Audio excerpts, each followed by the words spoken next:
Yo, what is up guys, Sam Pack here, back with another video, and today we're going to take a look at the iPhone 15 Pro Max and see if it's worth for you guys to upgrade. I'm going to draw a lot of comparisons to my iPhone 12 Pro Max because that's the phone that I'm upgrading from. But with that said, let's get started. So first off, this phone feels really nice. No, like seriously, this is probably the nicest feeling phone I've ever held. It feels really premium compared to any iPhones in the past, and the natural titanium colorway has definitely got to be the best color in the lineup, and it just looks absolutely gorgeous. I really like the titanium finish on the sides of the phone, and it makes it really comfortable to hold, and it feels really secure in your hands. It also has a really nice soft texture in the back, and I'm so tempted to use this without a case. But since I don't trust myself, I'm definitely going to use a case, and the one we got here is the Andar, who is the sponsor of today's video. Since Apple doesn't make leather cases anymore, Andar has a nice lineup of leather cases to choose from, and this is their Aspen case in the sand colorway. This is made out of premium full grain oil wax leather that's MagSafe compatible. It also has alloy metal buttons on the sides for optimized responsiveness. It also has a soft microfiber lining in the inside of the case to protect it from any scratches on the back while it's in the case. And since this is real leather, color and textures may vary slightly,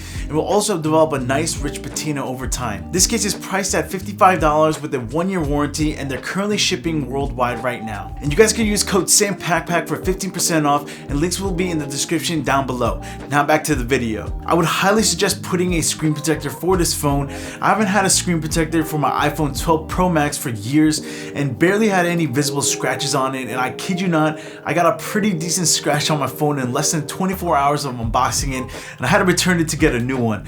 I thought the new ceramic shield was supposed to be more durable and less prone to scratches, and crazy thing is, I'm not the only one who's experienced this.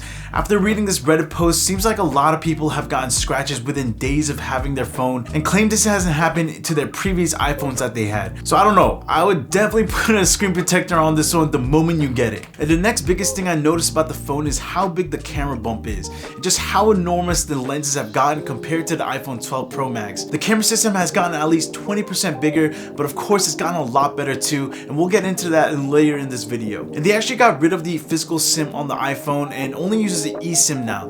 If you purchased an international version, they still do come with a physical SIM, but the ones that they sell in the US have all gotten removed. And this might not be a huge deal to a lot of people, but I know some people didn't like the removal at all. The iPhone 15 Pro Max is a nice 6.7-inch OLED screen with a nice rich contrast, and colors on this display is just amazing.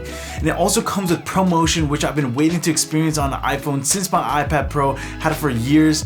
And it's just one of those things that once you experience it, you can't go back. Scrolling, going from apps to app, or even just animations just looks so much smoother and fluid. It's just a great visual experience. The iPhone 15 Pro Max also comes with Dynamic Island, and to be very honest, it's just kind of whatever after using it for 3 months. I don't really notice it, and I guess it's just kind of there, I guess. But I really like how they integrate it as part of the screen experience, so, I wouldn't say it's a feature that I would upgrade for, but it's definitely nice having. And I really also like the always on display, just another feature I really like about the phone. The new action button is a really nice feature that they added to the phone. Instead of having a silent button that's always remaining off, they wanted to make it more useful, and you can practically map it out to anything. Right now for me, I mapped it out to my Notion project page, where I input new collaborations that come through and fill out info really quickly so I can get started on my projects. So USB-C finally came to the iPhone, and it's been a long time coming, but it's finally here.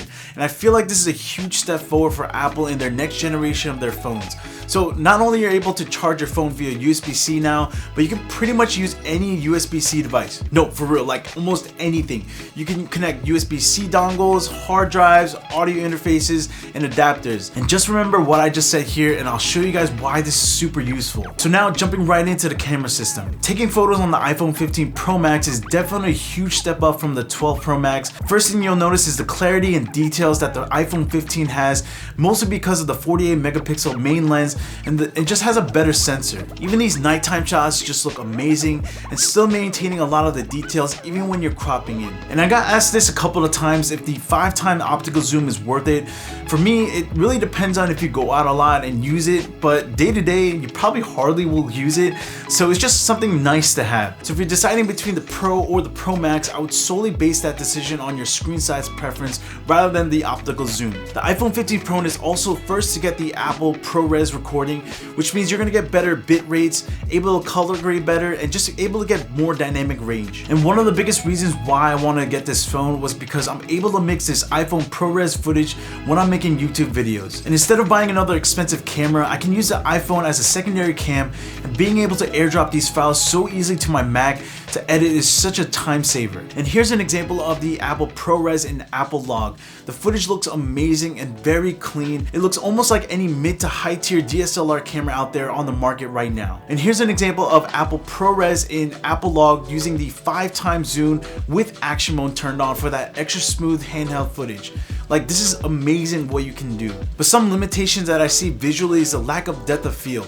Since this sensor is really small and uses more software related features to make the depth of field happen, it just doesn't look that great, but this is definitely fine for top down shots, quick action shots, or even wide shots. And the other biggest downside I see is just how big these file sizes are for ProRes footage, but that's where USB-C comes into play. You can connect a SSD to record directly on, which solves that issue. And what's also great about the iPhone having USB-C is now that you can connect a USB-C dongle to connect both the audio interface and SSD for recording and having a nice A-roll shot. And as you guys can see here, I'm shooting on the iPhone 15 Pro Max with the exact setup. And you can get a great talking head shot just like this with just using your phone.